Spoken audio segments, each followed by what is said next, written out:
Magandang araw mga bata! Ang pag-aaralan natin ngayon ay Mother Tongue, Quarter 2, Week 5. Pakikilahok sa pag-uusap at pagsisimula ng dialogo.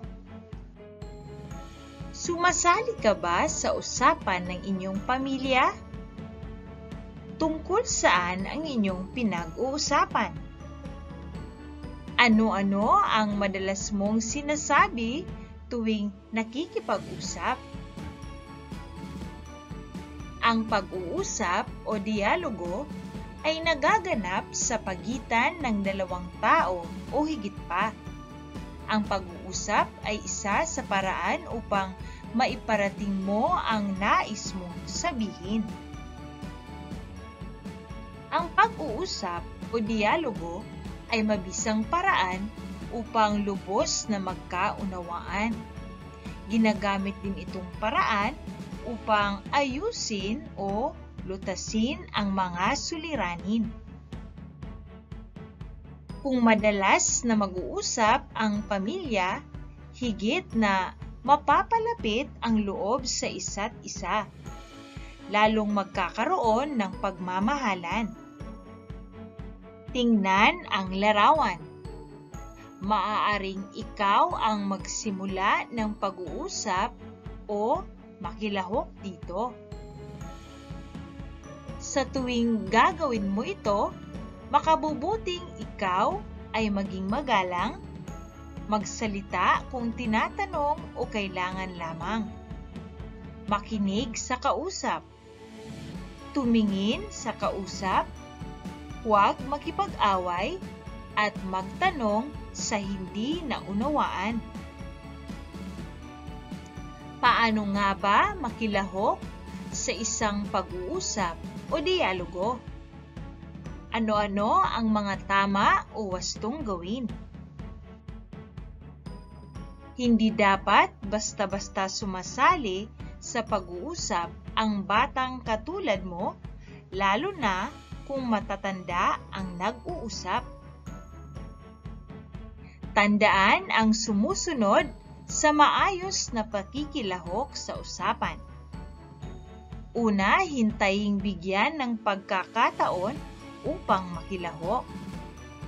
Pangalawa, tiyakin na nauunawaan mo ang pinag-uusapan. Sunod naman, magtanong ng maayos kung kinakailangan. Gumamit ng magagalang na mga salita tulad ng po at opo. Pakinggang mabuti ang sinasabi ng kausap. Paano ka naman magsisimula ng isang dialogo? Narito ang ilan sa mga hakbang. Una, isipin muna ang paksang nais pag-usapan. Tiyakin na may halaga ito. Pangalawa, tanungin ang kakausapin kung maaari siyang makausap o kung may panahon siya para sa isang dialogo. Pangatlo, sabihin ang iyong pakay o nais sa pakikipag-usap. Pang-apat, makipagpalitan ng mga magagalang na salita habang nag-uusap. At pang-lima, pasalamatan ang kausap bilang pagtatapos. Ngayon naman ay gawin natin ang gawain sa pagkatuto bilang isa. Isulat ang salitang tama kung ang pahayag ay wasto o nararapat sa pag-uusap o pakikipagdialogo. Isulat naman ang mali kung hindi ito dapat gawin. Isulat ang sagot sa iyong kwaderno. Sa unang bilang, dapat maging magalang sa pakikipag-usap. Ito ba ay tama o mali?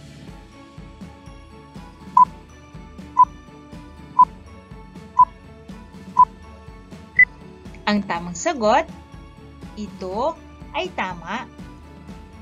Sa ikalawang bilang, maghintay muna bago makilahok sa pag-uusap. Ito ba ay tama o mali?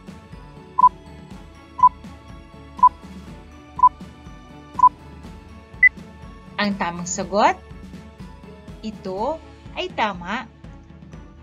Sa ikatlong bilang, magsalita na kahit hindi pa tapos ang kausap. Ito ba ay tama o mali?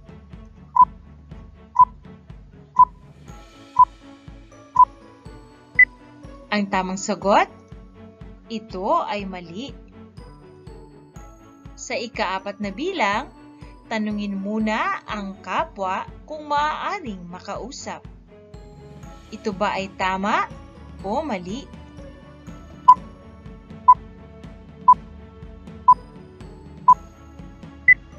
Ang tamang sagot, ito ay tama. Sa ikalimang bilang, magpasalamat sa kausap. Ito ba ay tama o mali?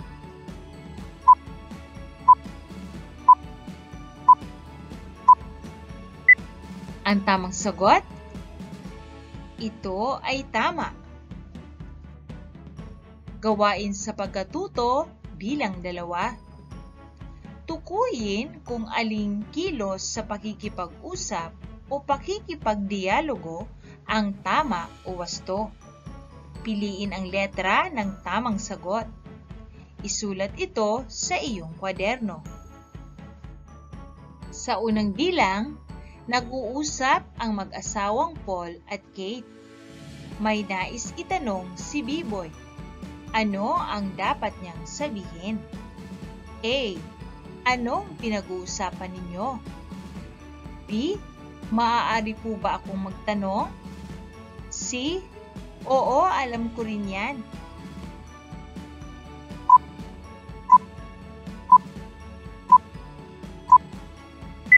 Ang tamang sagot, letter B, maaari po ba akong magtanong? Sa ikalawang bilang, abalang nagbabasa ng aralin sa module ang kapatid mo. Kailangan mo ng tulong. Ano ang sasabihin mo? A. Maaari po bang magpatulong? B. Tulungan mo nga ako rito? C. Pakigawa mo nga ito?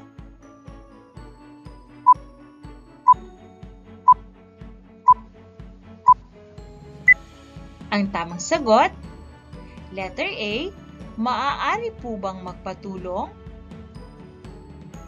Sa ikatlong bilang, kinakausap ng nanay Zenny niya si Lynn. Ano ang tamang kilos na dapat ipakita? A. Magpatuloy sa ginagawa. B. Sumagot ng oo na kahit hindi pa. C. Tumingin sa kausap at sumagot ng maayos.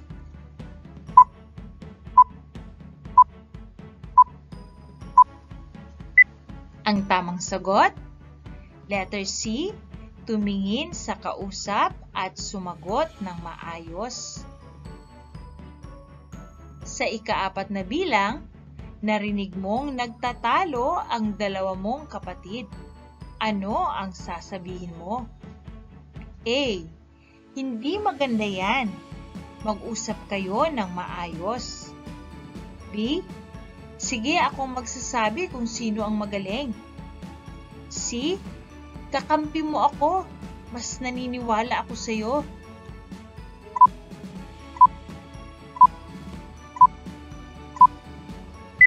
Ang tamang sagot, letter A, hindi maganda yan. Mag-usap kayo ng maayos. Sa ikalimang bilang, hindi mo naunawaan ang sinasabi sa iyo ng iyong tatay. Ano ang gagawin mo? A. Hahayaan na lamang ito. B. Magtatanong upang maunawaan. C. Magpupunwaring naunawaan kahit hindi naman.